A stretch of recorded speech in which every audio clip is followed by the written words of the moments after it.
Right. So, this is the wrap-up of this first demo, first test. So, let's remind ourselves how we did it. And as I said before, one of the challenges of this module is that I have to change your mindsets. I have to teach you to think in a very engineering way, which is a very formal, a very methodical way, which implies you can't just mess around and try things. It's good to do that, but you need to have underneath that a method. You need to have a very clear approach. There's many methods. This is one of them.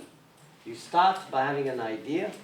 You start by having a problem or an exercise, or you start by having a question that you want to solve. Okay? Address, solve, demonstrate, whatever.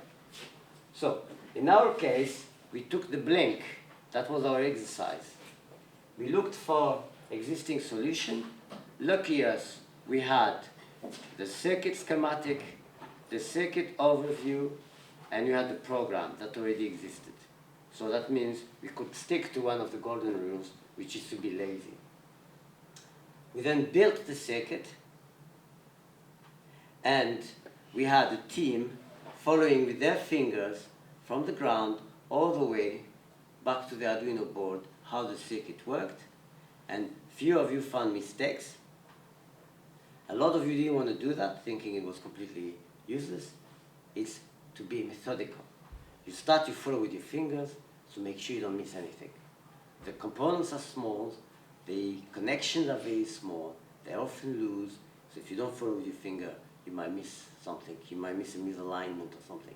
That's why you need to do it with your finger, or a pen or something like that. Once you built your circuit, you had your program written, so you didn't need to write it, just uploaded it.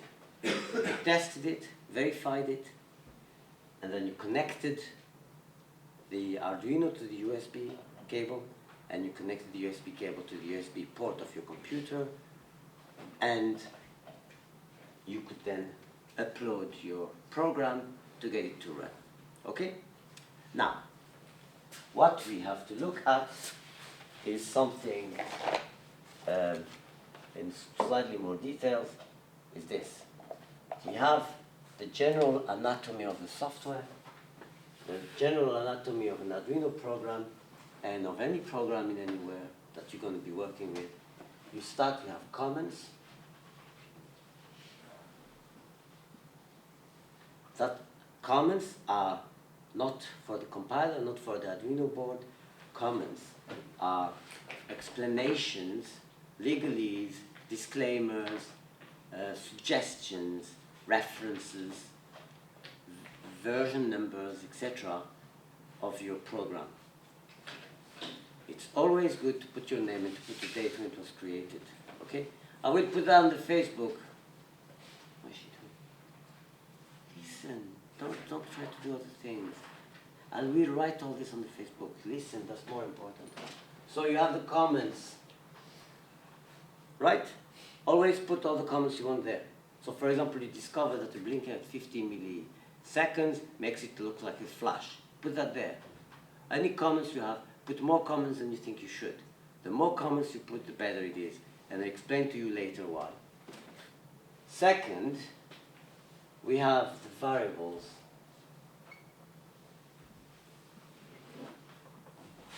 Some of you have seen that, some of you haven't seen that. I will explain later what the variables are. But they're essentially the entities that you're going to use. They're like containers for values that you're going to swap around to get things going. Okay? But I will explain that in more details once we get more familiar with programming. Then we have the different functions. Okay? So, where we say how to do this, how to do that, how to mix the flour and the milk, how to break the eggs and then shake them, whatever. Okay? Then we have what we call the main code. It's specific to Arduino. You have the setup function, and the function is generally, it's like the setup function, and you have the loop function. The setup function is generally to specify which ports are out, which ports are in, where are things attached, how are things going to be communicated, controlled, etc. So it's here that you do the setup of your circuit. And this is where you set up your Arduino to understand what's connected to which pin, to which port, to which part of the board. Okay? And if it's output or input, or both, or whatever. Okay? Then you have the loop. And these two, and that's specific to Arduino, they're necessary, and there's only one of each. So this is optional, this is obligatory, and there's one of each. Okay? You can't not have the setup, and you can't not have the loop. Okay? Unless it's doing nothing, but then you don't do that. So, these, you might not want to have any comments, but that's very bad practice. The more comments you put, the better it is. The variables are the containers where you can exchange values and swap values around places, around functions, around different parts of the loop. The functions are just telling you what you're going to do, some of the tasks. It's always good to break down tasks into smaller tasks, like in a cooking recipe. You don't say, okay, you prepare the ingredients and then you start cooking. No, you explain that you have to break the eggs, that you have to mix the flour and the milk, etc., etc. So that's what you do here. Then the setup is to define the working of the workings of the Arduino board, specifically to define, to declare all the pins where things are going to be connected to as inputs or outputs, for example. And then the loop where things happen. So that's how you should always organize your software.